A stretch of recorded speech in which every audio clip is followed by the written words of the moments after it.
Sweden's hunt for foreign underwater activity is heating up after sightings of something suspicious in the Baltic Sea. It can only be described as the wreckage of a crashed spaceship. This strange, odd thing just turned up on the monitor. 70% de la surface de la Terre se trouve sous l'océan. Mais 95% de cette surface reste inexplorée par l'humanité. À l'heure actuelle, seuls 20% des fonds marins ont été cartographiés, ce qui en fait un endroit plus énigmatique que la surface de la Lune ou de Mars. Cela implique que chaque fois que les explorateurs descendent au fond de l'océan, ils ont la possibilité d'être témoins de quelque chose qu'aucun autre humain n'a jamais vu auparavant. Il y a plus de personnes qui ont participé aux missions Apollo qui se sont rendues sur la Lune qu'il n'y a de personnes qui ont été au Challenger Deep, qui est la zone la plus profonde de la fosse, la plus profonde de l'océan.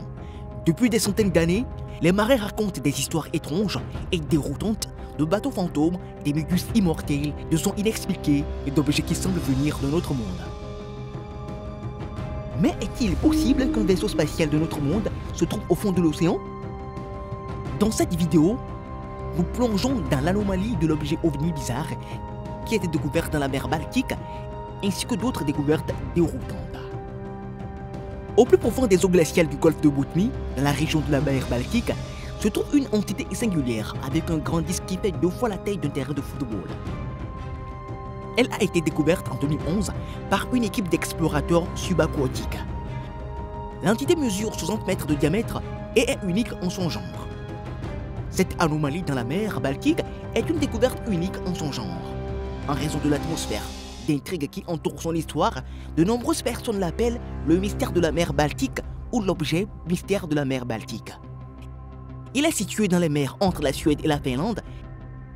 Il s'élève à 3 ou 4 mètres, 10 à 13 pieds du fond de la mer.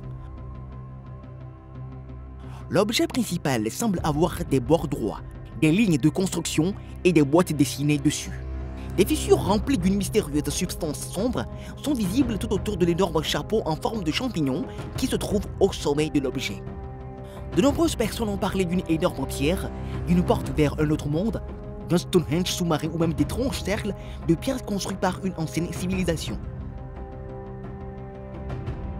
Le mystère entourant l'objet, cependant, ne provient pas d'un manque de compréhension de sa taille et de sa forme, mais de l'incapacité des explorateurs et des autres scientifiques à identifier pourquoi il se trouve au fond de la mer. L'objet est de forme ronde, avec un rayon d'environ 18 mètres et est immergé à une profondeur d'environ 91 mètres sous les eaux du golfe. La forme inhabituelle de l'objet et sa hauteur inhabituelle d'au moins 13 mètres ont conduit à des allégations scientifiques selon lesquelles il s'agirait d'un objet volant non identifié OVNI. À la suite de ces allégations, l'objet en forme de disque et ses environs ont été surnommés OVNI de la mer Baltique.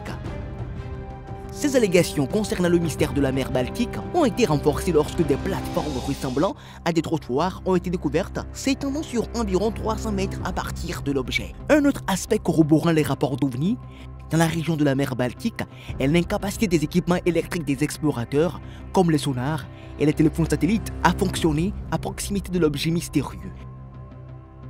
L'objet en forme de cercle ressemble au Faucon Millennium de la guerre des étoiles.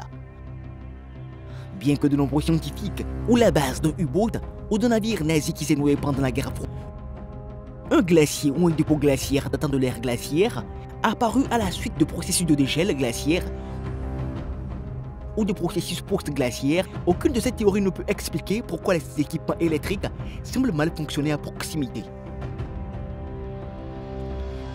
Les chercheurs affirment qu'aucun des appareils électriques ne fonctionne lorsqu'ils sont approchés de l'objet mystérieux. Des chercheurs de l'Arizona State University et de la Woods Hole Oceanographic Institution, qui ont tous deux mené des recherches, ainsi que des chercheurs de l'Institut de recherche de l'Aquarium de Monterey Bay, ont tous affirmé la même chose. Certains spécialistes pensent que l'objet n'est pas en métal. Par conséquent, il ne pourrait pas constituer une preuve de contact extraterrestre. Il existe plusieurs idées à son sujet. De nombreuses théories l'attribuent à une activité volcanique au fond de la Baltique. D'autres pensent qu'il s'agit d'un volcan, d'un astéroïde ou d'une météorite qui a atterri au fond de la mer il y a des millions d'années. Une substance noire a été découverte sur la soucoupe volante enterrée par un professeur associé de géologie de l'université de Stockholm. Comme toute la région nord de la Baltique est sujette au dégel, il soupçonne qu'il s'agit d'une roche volcanique noire apportée au fond de l'océan par les glaciers. Malgré cela, de nombreuses personnes ont l'impression qu'il s'agit d'un engin spatial extraterrestre ou d'un vaisseau spatial. Les ovnis ou les extraterrestres engloutis sont devenus populaires parmi les amateurs d'ovnis. Il existe d'importants malentendus, mais la possibilité de cette notion ne peut pas non plus être écartée. Cette théorie est confirmée par les résultats d'une équipe de plongeurs suédois dont les images vidéo indiquent une piste de 985 pieds menant à l'objet semblable à un escalier. Un plongeur a déclaré qu'il n'avait jamais rien vu de tel en 20 ans de carrière et a parlé d'une expérience manquante. Après la découverte de cet objet, des plus étranges pour la première fois et les résultats préliminaires pour en savoir plus sur l'objet en forme d'ovni n'étaient pas satisfaisants, des enquêtes supplémentaires ont été menées. Le groupe initial d'explorateurs sous-marins, ainsi qu'un certain nombre d'autres scientifiques du monde entier, ont mené une série d'opérations de recherche pour en savoir plus sur les origines réelles de l'objet en forme d'ovni découvert au fond de la mer Baltique. Les chercheurs pensent qu'il existait autrefois une géographie vivante qui a été nouée sous une crue des eaux jusqu'à ce que les explorateurs la découvrent. Une autre conclusion a été tirée concernant un objet balistique allemand qui aurait atterri dans les profondeurs de la mer Baltique au plus fort de la Seconde Guerre mondiale. Cette explication a acquis du crédit de nombreux scientifiques, chercheurs et spécialistes militaires l'approuvant et faisant pression en sa faveur. En raison de sa forme particulière, il a également été suggéré à plusieurs reprises qu'il s'agissait d'un vestige intact d'une ancienne cité engloutie comme l'Atlantide. Malgré des recherches approfondies, le mystère de la mer Baltique reste un mystère. Cependant, compte tenu de l'importance du plan d'eau dans son contexte, le caractère unique de la notion d'ovni de la mer Baltique devient un aspect essentiel qui permet d'attirer l'attention sur la question du mystère de la mer Baltique, éliminant ainsi les commentaires douteux concernant son existence réelle.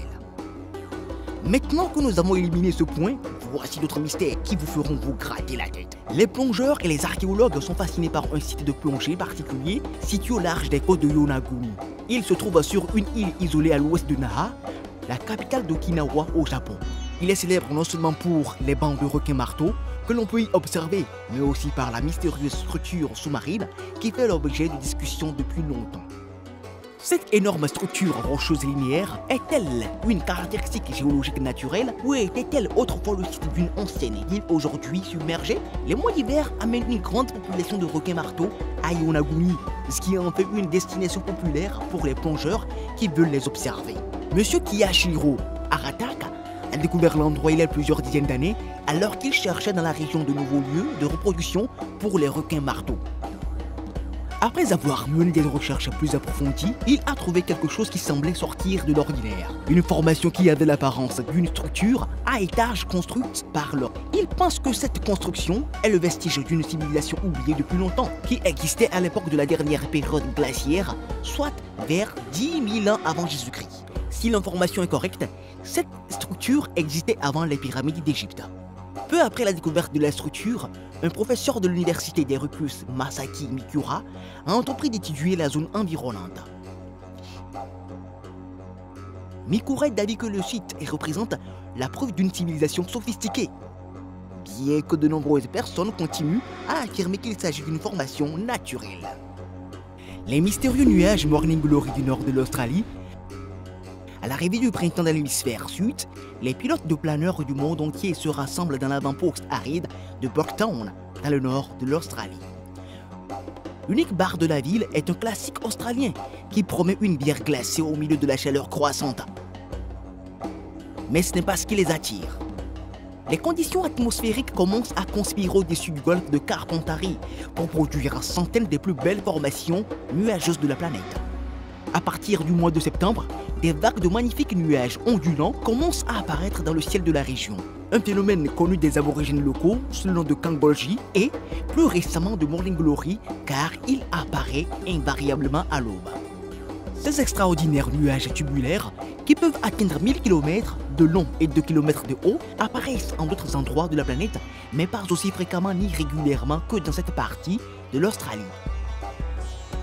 À l'approche de la haute saison, Des planeurs motorisés s'élèvent à la rencontre des nuages du matin avant de s'arrêter de dériver le long et au-dessus de leur bord. Surfant le long de ces lignes blanches apparemment sans fin, ils peuvent parcourir près de 800 km avant d'atterrir. Et il n'y a rien de tel que de voyager le long de ce qu'un pilote a décrit comme une autoroute dans le ciel. La présence récurrente des phénomènes Morning Glory dans le nord de l'Australie est très probablement due à la combinaison inhabituelle de la Terre et de l'eau. Bien que les phénomènes n'aient pas été entièrement expliqués, diverses causes ont été identifiées. Indépendamment de leur complexité, l'une des conclusions obtenues est que la plupart d'entre eux sont créés par des circulations de méso-échelle liées aux brises de mer présentes dans ces régions. Les systèmes frontaux ainsi que les énormes pressions nécessaires semblent favoriser leur création. Bien sûr, lorsque l'humidité est élevée, ce qui est inhérent à tous les nuages et surtout lorsque le vent souffle fort la veille. Quoi qu'il en soit, c'est, sans aucun doute, un spectacle magnifique à voir. Faites-nous savoir ce que vous pensez de ces mystères dans la section des commentaires ci-dessous.